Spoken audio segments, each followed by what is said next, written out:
conversations during this time. Yes, yes, indeed we did. Our beloved late friend, Richard Holbrooke, once asked me, what did I think? You know, what is my soundbite about this war? I said, this is a noble war. And we will, in due course, we will learn whether it's a noble success or a noble failure.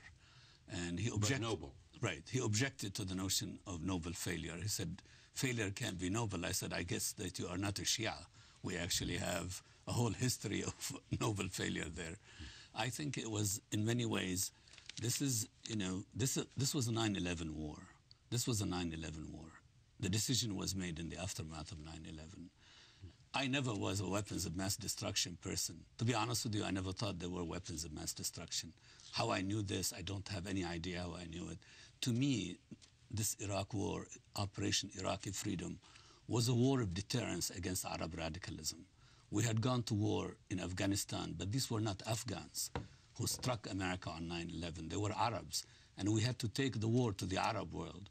Now, someone drew the short straw. It happened to be Saddam Hussein. But nevertheless, there are two images, I think, from the Iraq. It wasn't even the Arab world. I mean, it was Al-Qaeda.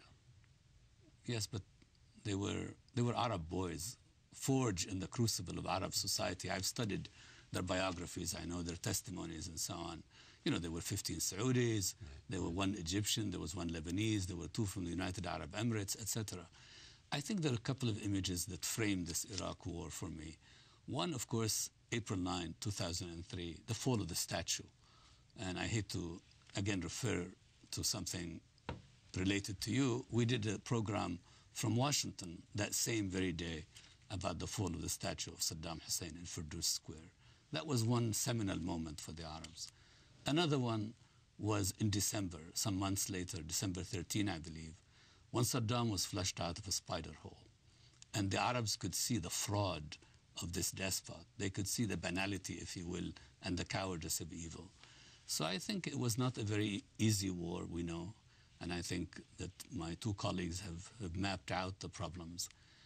But I think there was something Michael said, which I sympathize with. And you could quote, there's a quotation I like from Ambassador Crocker, one of our wisest diplomats, who said, in the end, how we leave and what we leave behind would be much more important than how we came.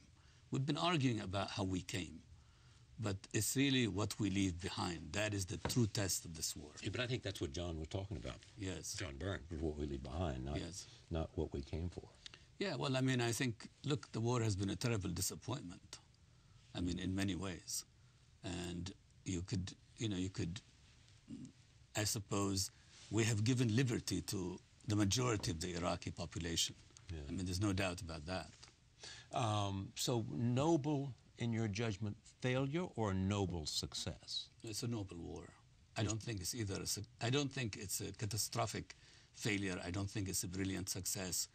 I mean, I happen to know, for example, Prime Minister Maliki, watching the lamentable leadership of this man, watching his, the appetite has grown with the eating. He's become a real dictator. It's not exactly what those of us who thought well of the war would have expected from this war. But wars have these kinds of ends.